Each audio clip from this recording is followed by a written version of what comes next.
काल मीरा रोड मध्ये आपल्या महाराष्ट्रामध्ये पण बुलडोजर पॅटर्न येऊ शकतं याचं उत्तम उदाहरण काल नयानगर मध्ये झालेल्या बुलडोजरच्या कारवाईमुळे हिंदू समाजामध्ये तसा विश्वास आलेला आहे। त्यासाठी प्रामुख्याने मी राज्याचे गृहमंत्री सन्मान्य देवेंद्र फडणवीस साहेबांचा मनापासून आभार मानेन की त्यांनी आदेश दिले आणि जिथे बुलडोजर चालले पाहिजे होते तिथे बुलडोजर चालायला सुरुवात झालेली आहे। आणि जसं योगीजीने उत्तर प्रदेश मध्ये बुलडोजर पॅटर्न आणलं तसं आमच्या महाराष्ट्रामध्ये बुलडोजर देवा नावाचं पॅटर्न आता सुरू झालेला आहे।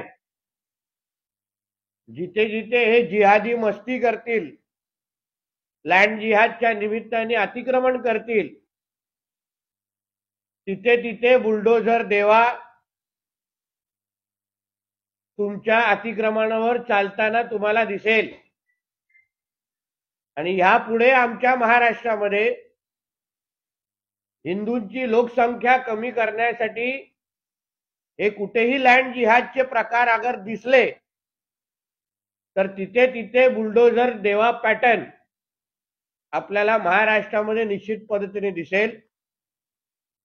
काल असंच पुण्यामध्ये पण FTII आणि IISER science and education institute मध्ये आणि FTII मध्ये बाबरीचं उद्धारीकरण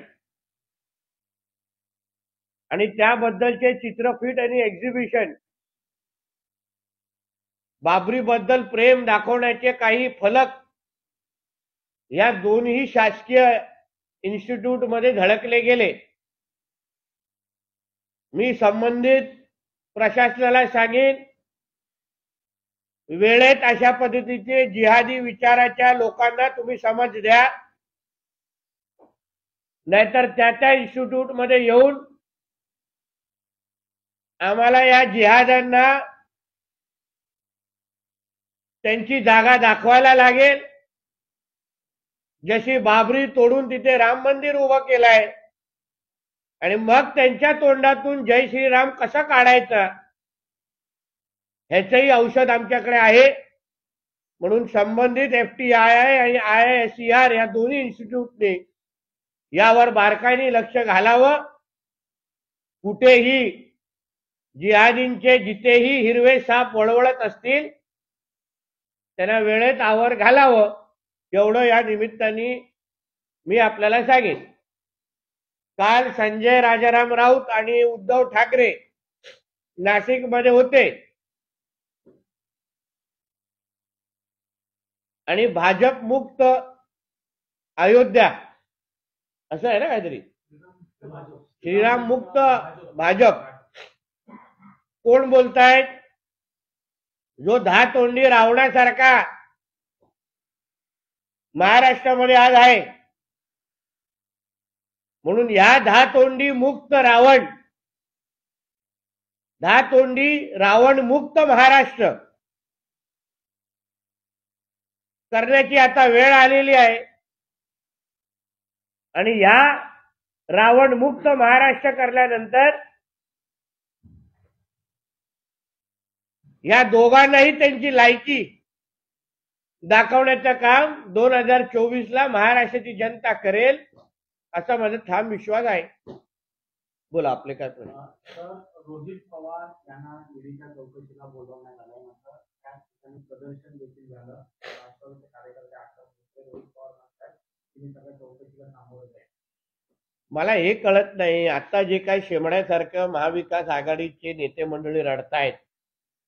मी सकाळी संजय राजाराम राऊतची पण प्रेस बघितली, सुप्रिया ताईंना बोलताना बघितलं। मग महाविकास आघाडीचं सरकार असताना मुंबई पोलीस, महाराष्ट्र पोलीस ह्यांना जे काही घरगडी सारखा वापरण्याचे असंख्य प्रकार मुंबई पोलिसांच्या कारवाया महाविकास आघाडीच्या काळात फक्त भारतीय जनता पक्षाच्याच नेत्यांवर का व्हायच्या? मग तेव्हा महाविकास आघाडीचे लोक कुठलेही गुन्हे करायचे नाही का? आता जसं सांगितलं जातं की फक्त ईडीच्या कारवाया, सीबीआयच्या कारवाया विरोधकांवरच केले जातात, महाविकास आघाडीच्याच नेत्यांवर केले जातात. मग महाविकास आघाडीचं सरकार असताना कुठे केंद्रीय मंत्र्यांना जेवणाच्या ताटावरून उठवणं, आमच्या देवेंद्र फडणवीस साहेबांना अटक करण्यापर्यंतची हिंमत दाखवणं, आमच्या गिरीश भाऊंवर मकोकाची खोटी केस चालवणं, प्रवीण दरेकर साहेबांना खोटीच्या मुंबई बँकच्या केसमध्ये अडकवणं, केतकी चितळे, अर्णब गोस्वामी, हे किती उदाहरणं तुम्हाला देऊ? मग तेव्हा मुंबई पोलिसांना घरगडी सारखे जे काही महाविकास आघाडीचे नेते मंडळी आणि सरकार वापरायचे,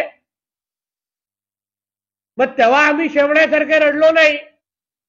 आम्ही समोर गेलो, आम्हालाही अटक केलं गेलं, आमच्याही घरात दगडी मारण्यासाठी मुलं पाठवण्यात गेली आणि मग दुसऱ्या दिवशी राज्याचे मुख्यमंत्री दगड मारणाऱ्या लोकांचा सत्कार पण करताना आम्ही पाहिलेलं आहे महाविकास आघाडीच्या टायमाला.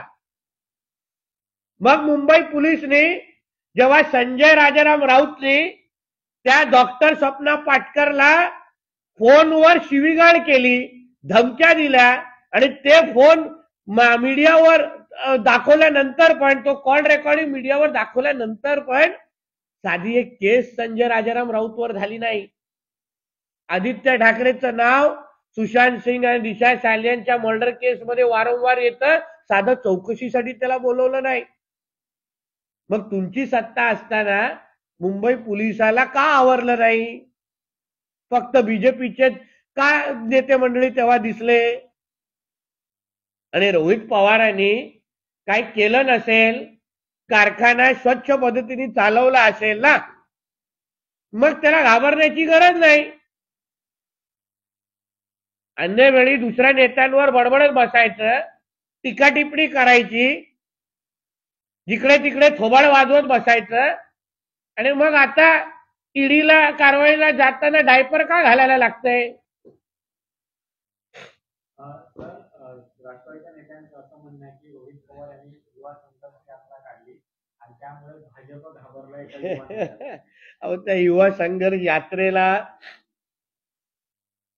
कोणी मोजलं नाही, कोणी पाहिलं नाही, कोणी शेवटी स्वतःहून लाठीचार्ज करण्याची गरज वाचली.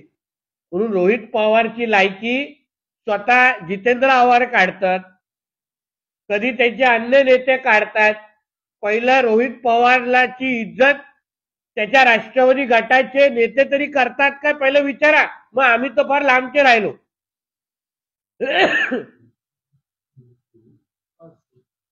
सर, हिंदी में जानना चाहेंगे, जिस तरह से कल कार्रवाई की गई है, बुलडोजर देवा आपने कहा है, क्या बताएंगे? देखिए, महाराष्ट्र में इसके आगे कोई भी जिहादी, बांग्लादेशी, रोहिंग्या, मुसलमान हमारे महाराष्ट्र में लैंड जिहाद के नाम पे अगर किधर भी हिंदू समाज के जगह पे अनधिकृत कार्रवाई अगर करेंगे तो वो जो कोई इंक्रोचमेंट है, अतिक्रमण है, उसको बुलडोजर से हटाने का काम हमारी महाराष्ट्र की सरकार करेगी.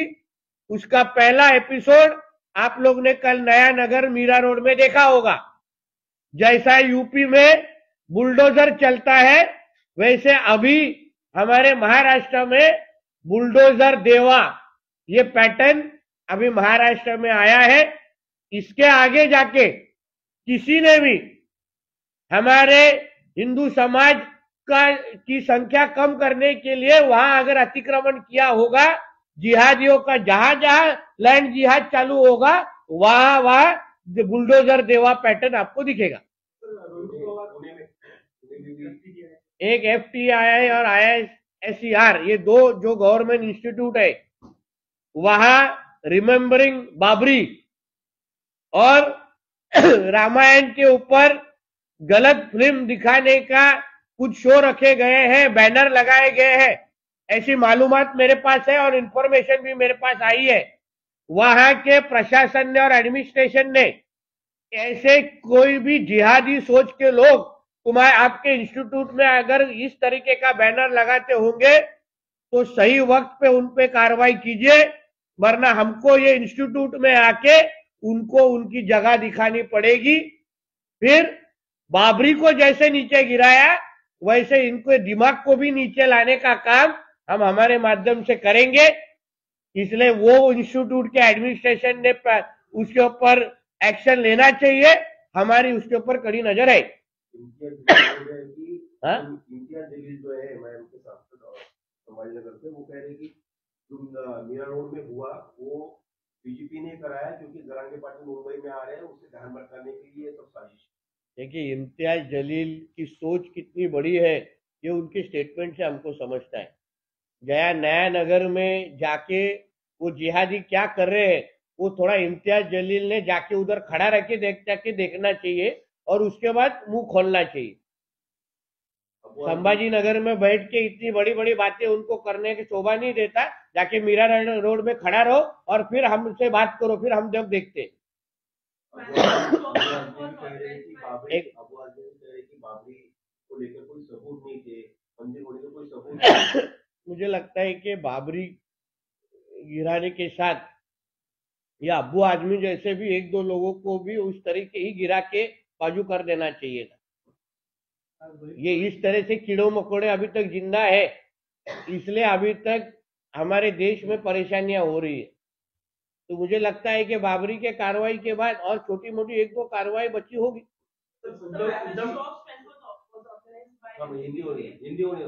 जी मैम, रोहित पवार को लेकर बीजेपी पर आपकी सरकार पर सवाल उठाए जा रहे हैं कि ये बदले की भावना के सवाल क्यों की यात्रा थी, इससे उनको परेशान किया जा रहा है। मुझे लगता है कि उनकी याददाश्त थोड़ी कम हो चुकी है।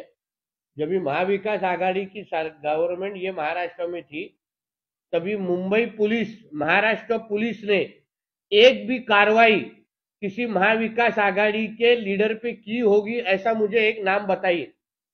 महाविकास आघाड़ी की जब भी सरकार थी तभी संजय राउत ने एक औरत को, डॉक्टर औरत को फोन के ऊपर गाली गलौज किया, धमकाया, तो भी उसके ऊपर एक केस हुआ नहीं। उसी तरीके से आदित्य ठाकरे का नाम वो सुशांत सिंह और दिशा सालियान के केस में आया, उसको सारी इंक्वायरी के लिए भी बुलाया नहीं। जो जो केसेस महाविकास आघाड़ी के टाइम पे हुई है वो सारे के सारे बीजेपी के लीडर्स के ऊपर ही क्यों होती थी? फिर हम लोग ने तभी सवाल क्यों उठाया? तभी वो बराबर नहीं था क्या? केंद्रीय मंत्री राणे साहब को खाने से उठाना, हमारे देवेंद्र जी को अरेस्ट करना, हमारे अरेस्ट करने की कोशिश करना, हमारे गिरीश भाऊ के ऊपर मोकोका लगाने की कोशिश करना, हमारे प्रवीण दरेकर जी को गलत तरीके से अरेस्ट करना, वो केतरी चितले हो, वो अर्नब गोस्वामी हो, कंगना राणावत जी हो, कितनी यादी बताओ आपको। तो तभी आप लोग को याद नहीं आया कि बाबा कायदा ये सबके लिए होना चाहिए, फिर सिर्फ आप बीजेपी लीडर के ऊपर क्यों फिर कार्रवाई करते हो? और आज जब आपके लीडर के ऊपर उनकी जो गलती है, भ्रष्टाचार हुआ है, मनी लॉन्ड्रिंग हुआ है, इसलिए अगर ईडी में रोहित पवार को जाना पड़ेगा तो उसमें रोने की और दुख लगने की क्या बात है? वो जाएगा अंदर, सवाल का जवाब देगा। अगर कुछ किया नहीं होगा तो डरने की बात नहीं है ना। तो जाके उस सवाल का जवाब दे दे और फिर बाहर आके बोले कि मैंने कुछ किया नहीं है।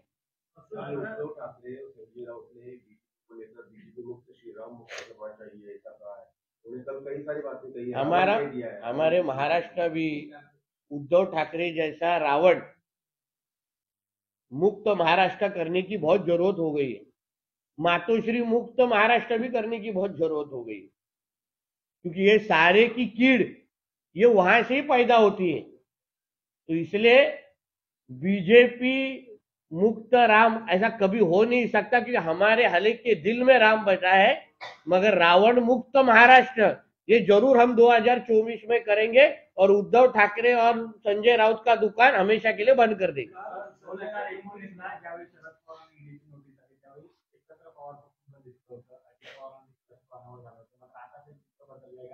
रोहित पवार ईडीच्या कार्यालयात कारण असं आहे की तुम्ही जे काही पेरलंय ते तुम्हाला परत येण मिळणार. तुम्ही स्वकीयांना, आपल्या पवार कुटुंबियांना त्रास देत बसलात, तर म्हणून आज रोहित पवार आणि आजूबाजू कोणच तुम्हाला दिसत नाहीये. म्हणून जे पेरले तेच उगवतंय, बाकी नवीन काय नाही त्याच्यामध्ये. सर, राहुल गांधी कल असम में थे, बकायदा काफी क्लैशेस हुए थे कांग्रेस वर्कर्स और असम पुलिस के दौरान। तो प्रेस कॉन्फ्रेंस में राहुल गांधी से जब पूछा गया प्राण प्रतिष्ठा को लेकर, राम राम की लहर है, तो राहुल गांधी कहते हैं यहाँ कोई लहर नहीं है राम की, ये बीजेपी का कार्यक्रम था, पॉलिटिकली मोटिवेटेड था। वो मुंबई में भी आने वाले हैं न्याय यात्रा को लेकर, क्या कहेंगे?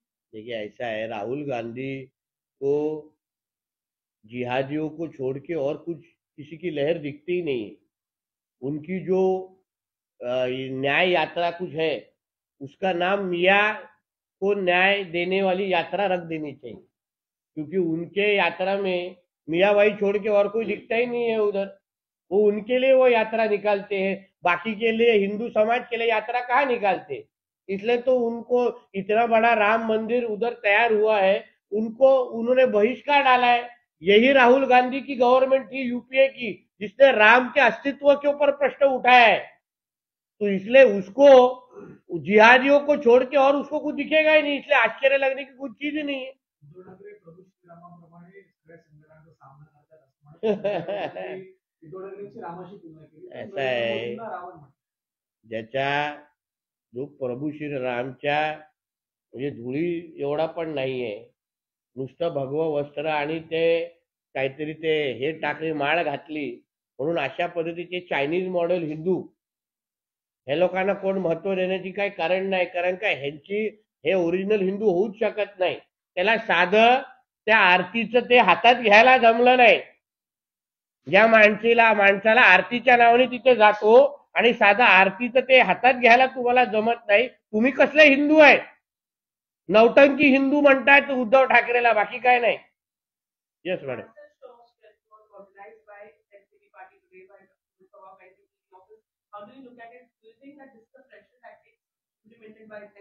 This is a glorifying of people who are corrupt.